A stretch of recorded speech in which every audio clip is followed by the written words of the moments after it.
Hi, this is Ralph Burns, and this is our second video in the Sales Management Success Blueprint video series.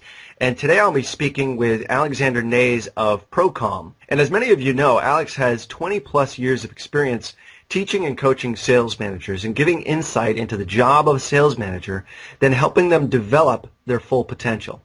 So now, as many of you know, Alex and I just recently completed a survey from thousands of sales managers just like you about what they needed most from their salespeople to produce top sales results. So we already did our first video on the number one most important issue, which was on motivating. And you can still watch that video right next to this one as well. But a very close second in the survey was coaching. So today we'll be discussing this issue with Alex. And with his years of experience, he has a really excellent handle on the most common issues sales managers like you have. And we'll also discuss some really easy-to-use strategies that you can use today to help you in coaching your sales reps to peak sales performance. So hello, Alex. Hello, Ralph. How are you doing? Good. How are you? Great. Thank you. Excellent. Well, I appreciate you taking time on the phone today to talk a little bit about coaching. And I know there's a lot of sales managers out there that certainly want to improve upon that skill. So with regard to skills for sales managers, what, according to you, is the most critical task of a sales manager? Well, frankly, Ralph, I think that sales managers have a lot of tasks to do. They have a bucket full of it, such as objective setting, planning, staffing, supervising, and so on. But according to me, one of the most critical tasks of a sales manager today is coaching. So if it's the most critical task, and it's obviously something that sales managers should be doing more of, why don't more sales managers actually do it, in your experience?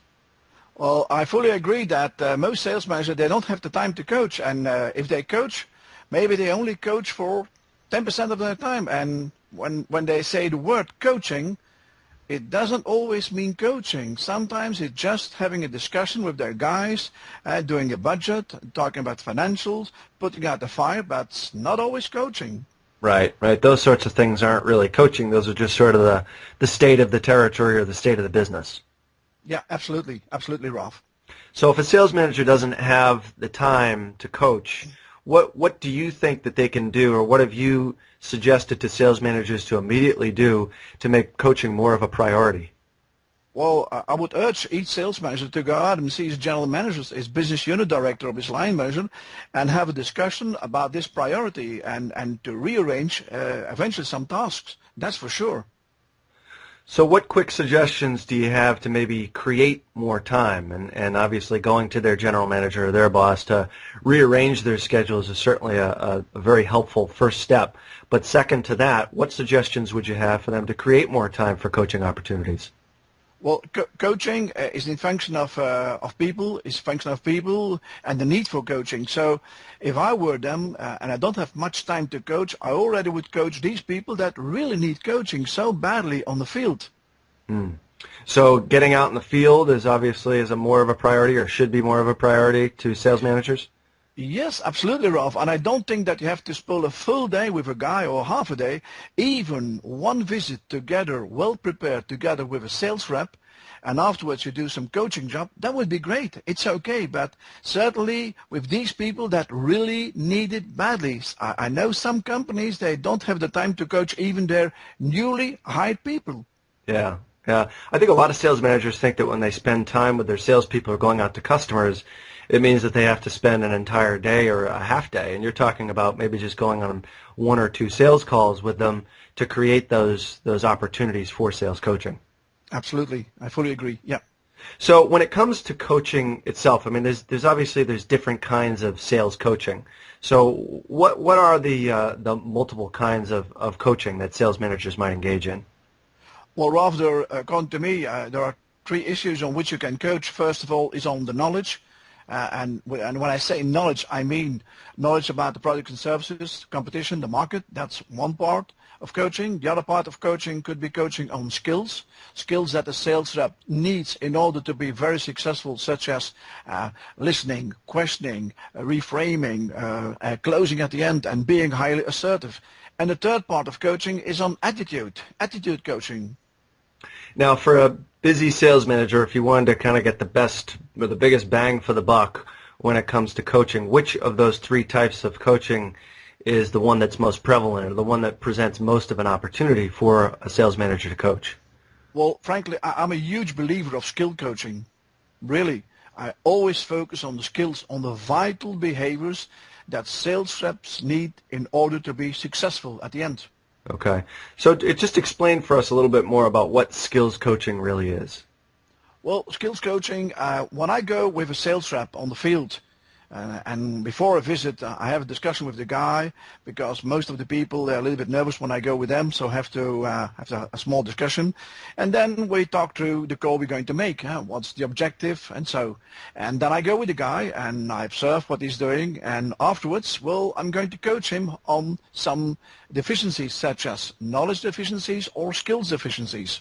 Okay. So for skills deficiencies, what's the most common one that you've seen? If there's three different types of coaching, but skills is one that's probably most prevalent, and knowledge, obviously product knowledge and that sort of thing is important as well.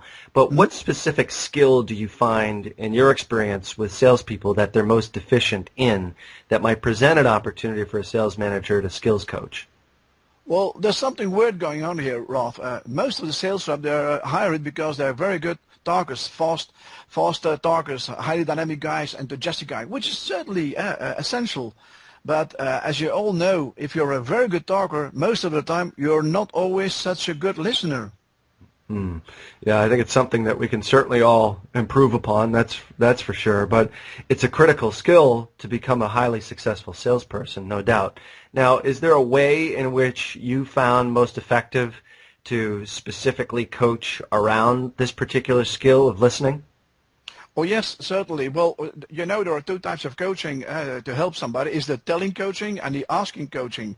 And I'm a big fan of ask coaching. Now, what's the difference between those two? Well, the difference, Ralph, it's rather simple. When I see a lack of a skill, for example, the guy doesn't listen, when I go out and I use the tell mode, I could say, John, you didn't listen to the customer. And most of the time, I got very defensive reactions such as, no, that's not true, I don't agree, and stuff. And, and people even regress, so it's going to give me a very tough time. On the other part, when I'm a big fan of the asking coaching and I ask them questions, and most of the time I see this is really working when they are these questions are put in a logical sequence. Right. So asking versus telling. And what kind of technique do you use in the ask coaching? Well, in the ask coaching, I use the SSA module. I don't know, do you know that model, Ralph? I'm a little bit familiar with it, but why don't you explain it for the folks that are watching this video here? Well, the SSA coaching means the first S is about the situation. What's the situation at hand? The second S is about the solution. What can you find as possible solutions to the situation? And the A, the last letter is the A, is for action. It's about how to implement what you just learned for the next goal. Okay, so you get the situation, you get some kind of awareness, yep. And then there's a solution that's evolved, and then you actually take action on it. So in this particular case around listening, and this particular skill that a lot of salespeople are very deficient in, how would you use SSA to coach a salesperson so that you don't get those defenses up, but that they accept your coaching and then hopefully implement it to become a better salesperson?